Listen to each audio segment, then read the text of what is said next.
ताज़ा तरीन वीडियोस के लिए चैनल को सब्सक्राइब करके बेल आइकन और ऑल नोटिफिकेशन पर क्लिक करें ताकि आपको मिले हर अपडेट सबसे पहले।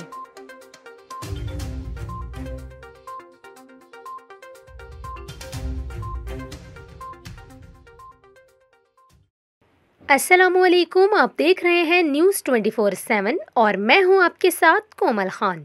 उम्मीद करती हूं नाजरीन आप सब खैरियत से होंगे। आज की इस वीडियो में हम आपको कराची के मौसम के हवाले से अपडेट करेंगे। कराची में रवां साल गर्मियों और बारिश के हवाले से महकमा मौसमियात ने बड़ी पेशगोई कर दी है, इसीलिए आपने वीडियो को आखिर तक देखना है। हम आपको इस वीडियो में कराची में बारिशों के हवाले से और गर्मी का दौरानिया कितना होगा ये तमाम तफसीलात देंगे। और अगर अभी तक आपने चैनल को सब्सक्राइब नहीं किया तो जल्दी से चैनल को सब्सक्राइब कीजिए। आपको बताएं कि महकमा मौसमियात ने शहर कायद में मौसम गर्म रहने की पेशगोई करते हुए कहा, रवां माह गर्मी की शिद्दत में इजाफा हो सकता है। कराची में शदीद गर्मी का अलर्ट जारी कर दिया गया है। मार्च में शहर का ज़्यादा से ज़्यादा दर्जा हरारत 37 डिग्री सेंटीग्रेड तक रहने का इम्कान है।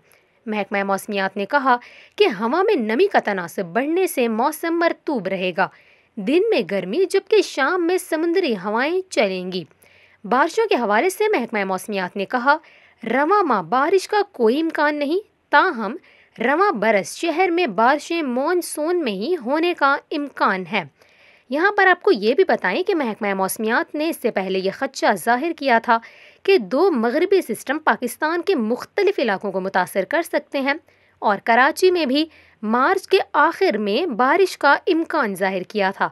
लेकिन अब महकमा मौसमियात का कहना है कि कराची में गर्मी की लहर आने का इम्कान है, जिसके बायस फ़िलहाल बारिश के इम्कानात बहुत कम हो चुके हैं। आपको यहाँ गर्मियों के हवाले से बताएं तो गर्मियों के दौरानिए से मुतालिक महकमा मौसमियात ने कहा कि रवां बरस गर्मियों का दौरानिया ज़्यादा होगा। अमूमन मौसम गर्मा का आगाज़ अप्रैल से होता है। रवां बरस गर्मी का आगाज़ मार्च से हो गया है। मार्च के वस्त में दर्जा हरारत मज़ीद बढ़ने का इम्कान है।